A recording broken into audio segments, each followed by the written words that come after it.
Il sì al referendum costituzionale supera il 77% in Calabria, risultato in linea con il resto d'Italia. Oggi 12 positivi secondo il bollettino regionale, il numero più basso degli ultimi giorni, il rialzo, i ricoveri. L'appello del presidente dell'Ordine dei Medici di Cosenza urge fare i concorsi, altrimenti sarà difficile garantire i servizi ai cittadini. Nonostante la protesta, le donne ammalate di tumore non hanno ricevuto alcuna risposta da Cotticelli, ci hanno lasciate da sole. Proteste da Casali del Manco, la scuola inizia il 28 settembre, ma lo scuolabus sarà attivo solo dal mese di ottobre. Il 5% dei turisti italiani ha scelto la nostra regione per le vacanze in agosto. La Calabria si piazza a metà della classifica nazionale, lo rivela l'Eurispes. Ben ritrovati dalla redazione del TG10 in apertura, i risultati del referendum. La Calabria è in linea con il resto d'Italia, vince il sì con oltre il 77% dei consensi. Ci sono città in cui addirittura si sfiora l'80% come Cosenza. Vediamo.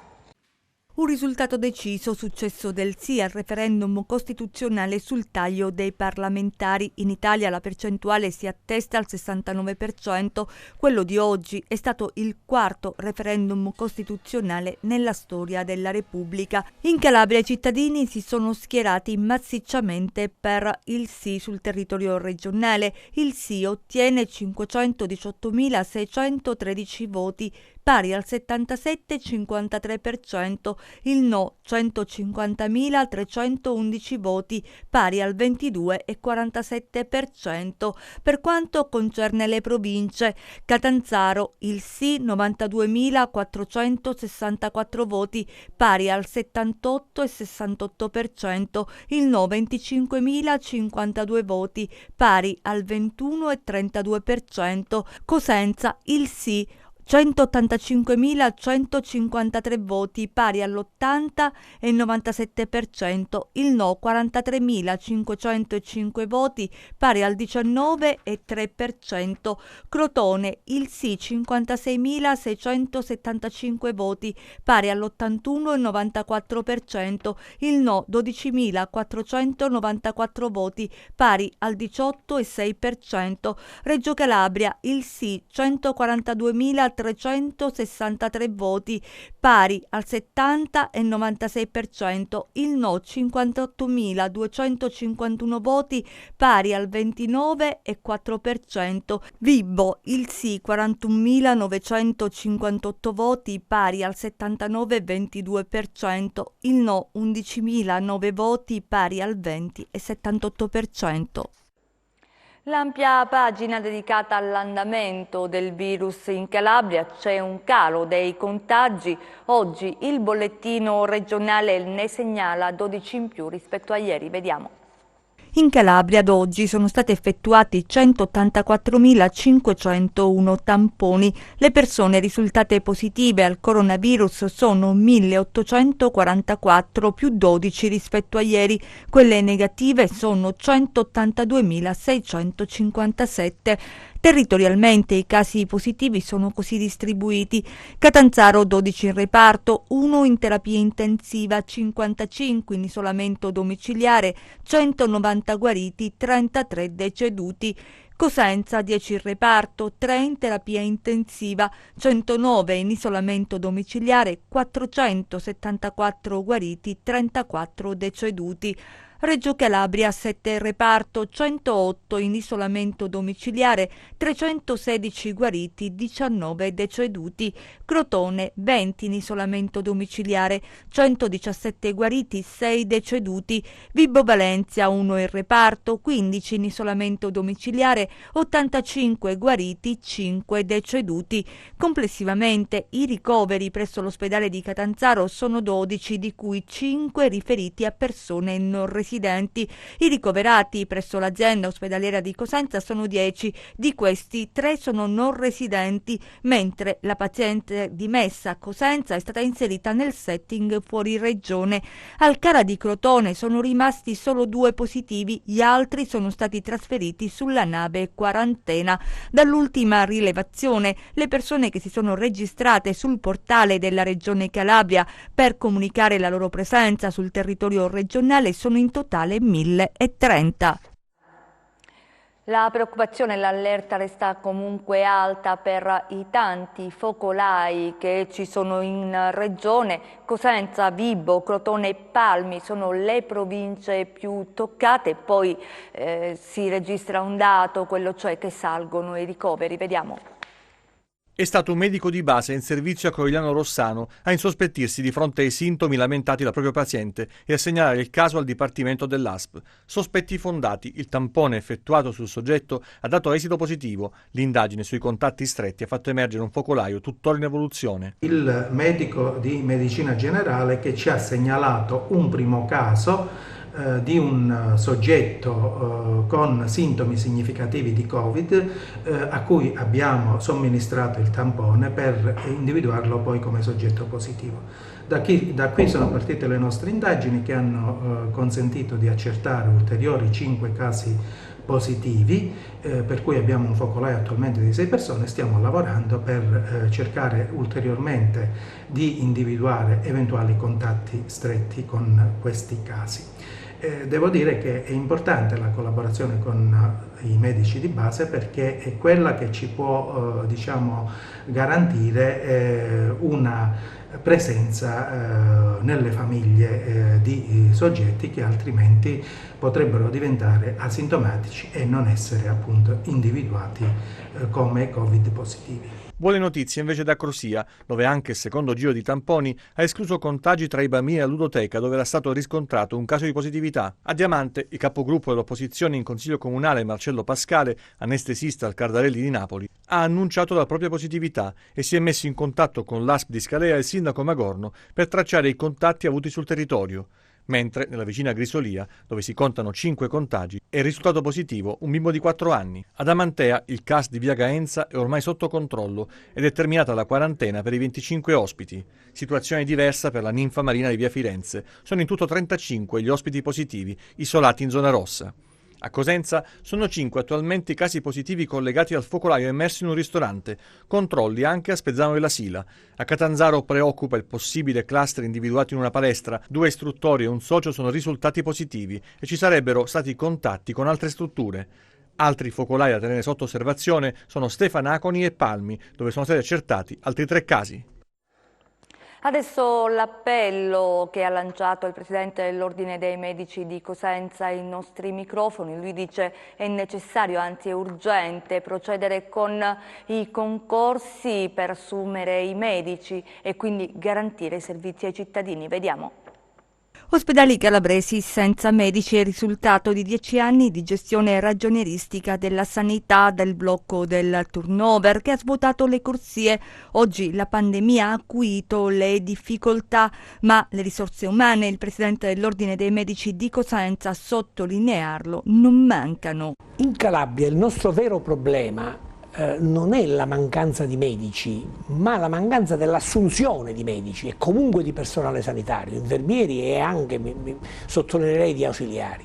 Il vero problema è che con il blocco del turnover noi abbiamo una situazione assolutamente disastrosa, con 10 medici che vanno via e sì e no se ne prende 1 o 2. Questa è una cosa assolutamente intollerabile, bisogna assolutamente iniziare a avere un rinnovo del turnover immediato e non c'è carenza, cioè quando si fa un concorso i candidati ci sono per tutte le discipline nell'immediatezza. Certo, se noi non assumiamo nessuno è evidente che questi colleghi saranno malvolentieri ma costretti, come stanno facendo, ad emigrare nelle altre regioni. Questo è il dato, ci dobbiamo rendere conto che ci stiamo ulteriormente impoverendo di una cosa che non ci manca, le intelligenze, la cultura, le nostre professionalità, le stiamo svendendo, li stiamo quasi espellendo dalla Calabria e abbiamo gente sistemata in oltre 60 province d'Italia. Come si può invertire la tendenza negli ospedali? C'è un solo percorso da intraprendere, lo si ripete da anni, e cioè far tornare i camici bianchi nei reparti, riempire le caselle vuote delle piante organiche. In pratica noi dobbiamo ottenere rapidamente lo sblocco del turnover con l'indizione di concorsi per le varie discipline. Qui non è possibile andare avanti così, non possiamo continuare ad espellere le nostre intelligenze. I medici ci sono, ci sarebbero, è soltanto che noi non addiamo quelle opportunità giuste che chiaramente i medici vanno a cogliere fuori dalla nostra regione. Torniamo ad occuparci della protesta di un gruppo di donne malate di tumore. Vi abbiamo fatto sentire la loro voce nei giorni scorsi. Una di loro ha scritto al commissario Cotticelli sottolineando che il decreto che ridisegna la rete oncologica di fatto ha aumentato la migrazione sanitaria. Fino ad oggi però a questa missiva non c'è stata risposta dalle istituzioni. Solo silenzio, vediamo. Lei è Francesca Fuoco, è una malata oncologica. Nei giorni scorsi, insieme ad un gruppo di donne, ha protestato contro il decreto firmato dal commissario Cotticelli che ridisegna la rete oncologica in Calabria. Il 12 dicembre scorso, ci racconta, ha scoperto di avere un tumore alla mammella. È stato diagnosticato nella clinica La Madonnina, struttura privata convenzionata di Cosenza. Per questa donna è iniziato così un percorso lungo, difficile, ma in base al DCA 100, il medico della struttura privata che l'ha seguita adesso non può più operarla. Dopo 6 mesi di terapia, arrivato il momento che mi dovevo operare, mi ha detto che praticamente non mi poteva operare in quanto c'è questo decreto che vuole dare le unità senologiche a Cosenza, a Reggio e a Catanzaro e le strutture che tra l'altro è convenzionata, non è una struttura privata. E siamo rimaste fuori. Francesca scrive al commissario Cotticelli sottolineando che il decreto ha aumentato di fatto la migrazione sanitaria e chi non ha la possibilità di partire rinuncia a curarsi. Fino ad oggi, sottolinea, solo silenzio alla richiesta di aiuto da parte di tante donne che lottano contro la malattia. Ho mandato alla Regione Calabria, praticamente alla Sandelli, ho scritto email dappertutto, ai giornali, ai televisioni, al Presidente della Repubblica, al Consiglio. Hanno risposto tutti, però ancora non vedo nessun riscontro. Io adesso finisco il mese perché ho finito la chemio il 19 agosto, devono passare 4 settimane per poi subire l'intervento, ancora non ho riscontro da nessuno. Il mio tempo sta per scadere, io non voglio andare da nessuna parte e non mi opero, quindi... Restiamo a Cosenza dove il sindaco Mario Chiuto ha presentato le novità che caratterizzeranno l'inizio dell'anno scolastico 2020-2021. Oggi c'è stata questa conferenza stampa. La città, è stato detto, è pronta per la ripresa della scuola. Vediamo. Giovedì 24 settembre gli studenti cosentini torneranno a scuola. Non sarà un primo giorno di scuola come gli altri, quello dell'anno scolastico 2020-2021, inevitabilmente segnato dall'emergenza Covid-19. L'amministrazione comunale di Cosenza, dopo un confronto costruttivo con i dirigenti scolastici, ha messo in campo una serie di interventi in base alle esigenze prospettate dai 5 istituti comprensivi di Cosenza per consentire lo svolgimento in sicurezza delle attività didattiche e per favorire un ritorno in presenza degli alunni. Noi siamo a buon punto, abbiamo lavorato anche nel mese di agosto, le linee guida, anche i finanziamenti sono arrivati a fine luglio, ricordo, da parte del governo. Ci siamo impegnati al massimo per offrire poi anche alle scuole primarie della città di Cosenza la possibilità di svolgere delle lezioni in sicurezza in aule che sono molto capienti, che abbiamo realizzato in parte nella città dei ragazzi ma in parte anche in alcuni plessi, demolendo alcune pareti.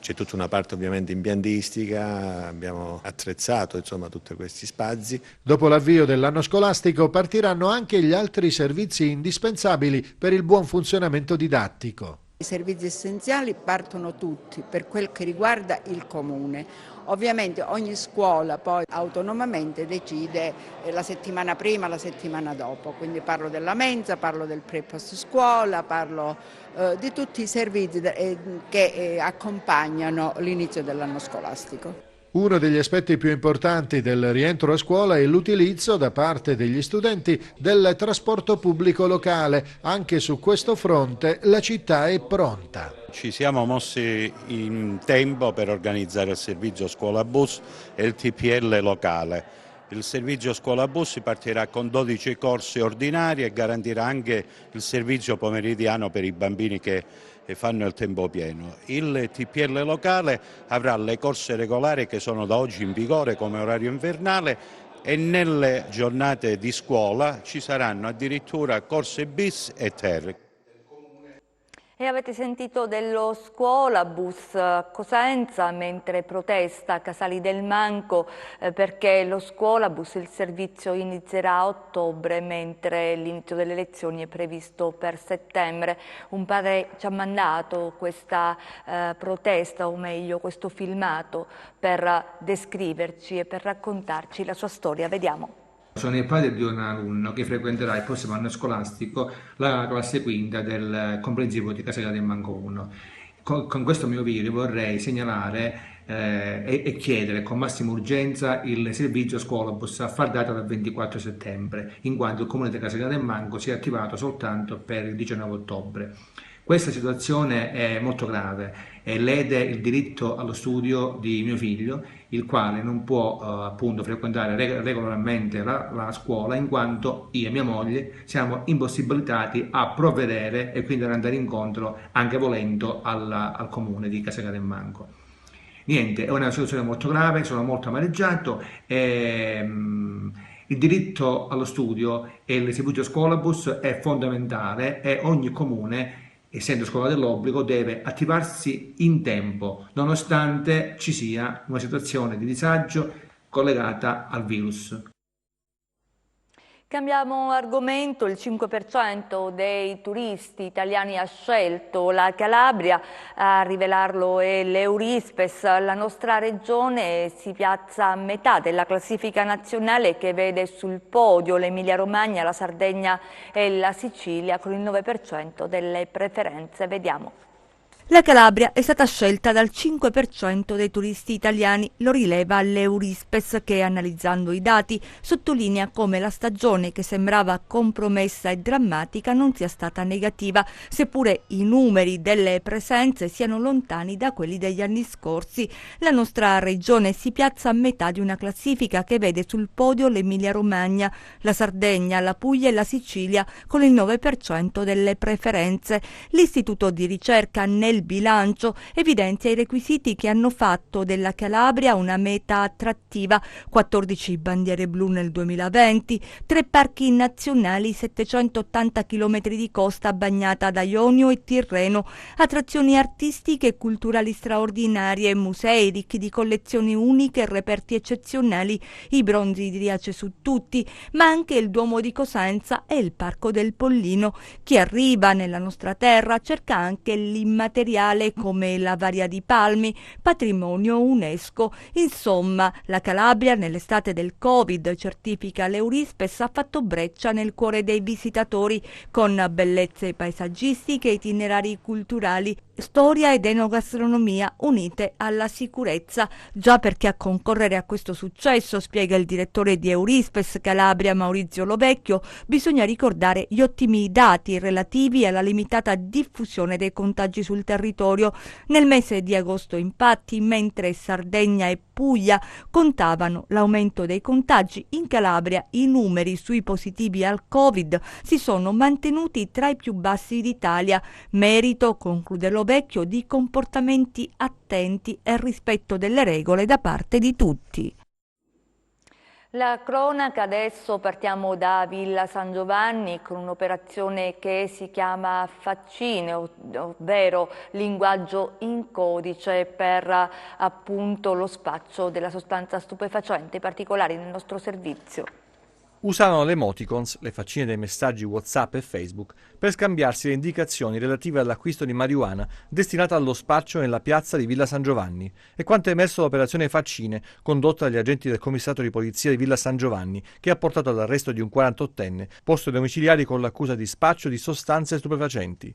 Gli investigatori della Polizia di Stato, dopo il sequestro di alcune dosi di marijuana trovate nella disponibilità di una persona alla quale erano state fornite da un minore, hanno svolto degli approfondimenti con l'ausilio di intercettazioni telefoniche, accertando che l'uomo era l'approvvigionatore di droga per il minore.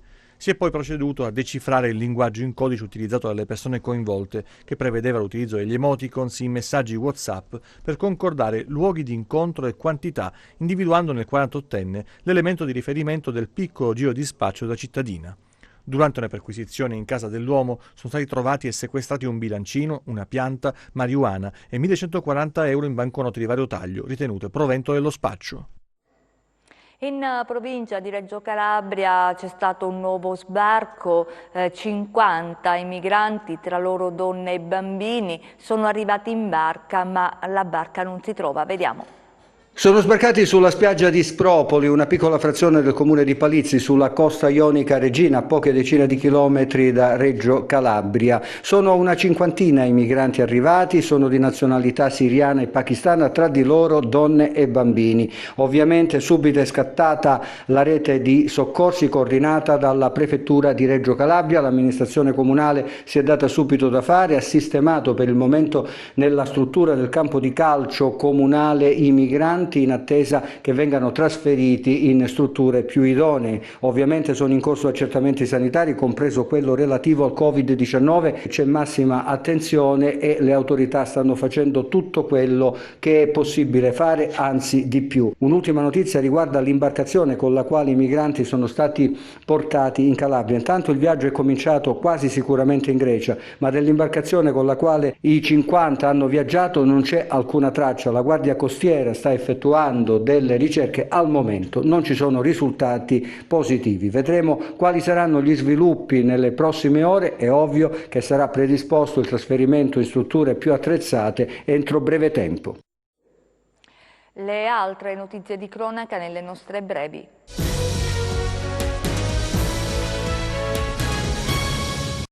Un fucile artigianale e diverse munizioni sono state trovate dai carabinieri all'interno di un casolare abbandonato a Placanica nel Reggino. I militari hanno scoperto e sequestrato anche 113 cartucce di diverso calibro in perfetto stato di conservazione.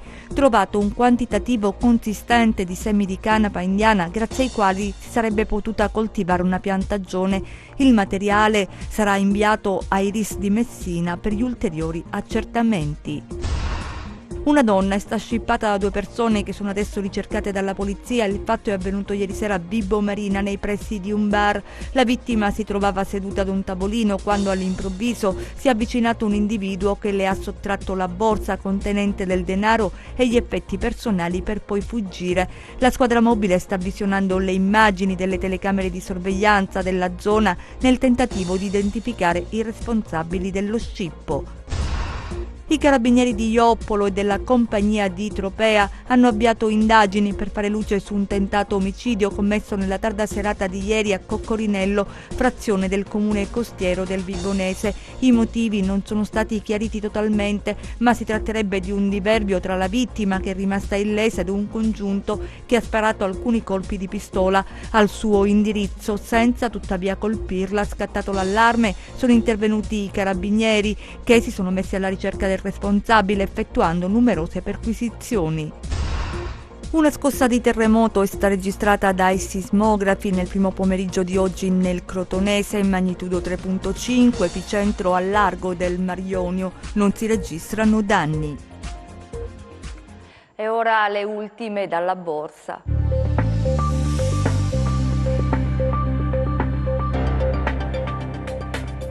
Giornata negativa per l'azionario. I mercati scontano soprattutto le incertezze per la diffusione del Covid-19, specie nel vecchio continente, dove la risalita dei contagi fa temere per nuovi lockdown, che rallenterebbero inevitabilmente la ripresa economica.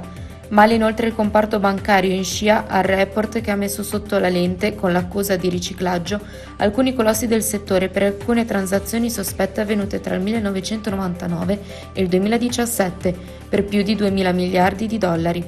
Nel pomeriggio è intervenuta anche Christine Lagarde, numero 1 della BCE, sottolineando che l'istituto valuterà i prossimi dati macroeconomici e gli sviluppi sul mercato monetario nell'ottica di gestione dell'inflazione. Lagarde ha ribadito l'importanza degli stimoli fiscali e ha indicato un rimbalzo dell'economia nel terzo trimestre, anche se resta l'incertezza sulla forza della ripresa. A Piazza Affari il FTSE MIB archivia gli scambi in calo del 3,7%, mediamente in linea con il DAX di Francoforte a meno 4,4%, il FTSE 100 di Londra a meno 3,7%, l'Ibex 35 di Madrid a meno 3,5%, il CAC 40 di Parigi a meno 3,4%. Perdite consistenti anche per gli indici americani, Dow Jones a meno 3,2%, S&P 500 a meno 2,5% e Nasdaq a meno 1,9%, dove spicca il crollo di Nicola a meno 20%, dopo le dimissioni del fondatore e presidente esecutivo Trevor Milton, in seguito alle accuse di frode. Sul Forex l'euro-dollaro si deprezza a 1,173, mentre il cambio tra biglietto verde e yen recupera un precedente calo e risale a quota 104,7.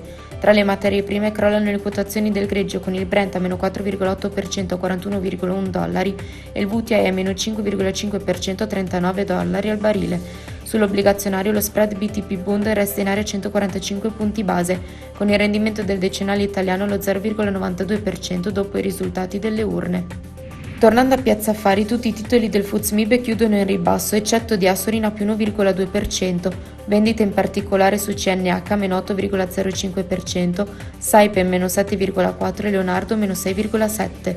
Giornata di stacco sul dividendo per Eni STM. Grazie e buon proseguimento di serata. Chiudiamo con le previsioni del tempo.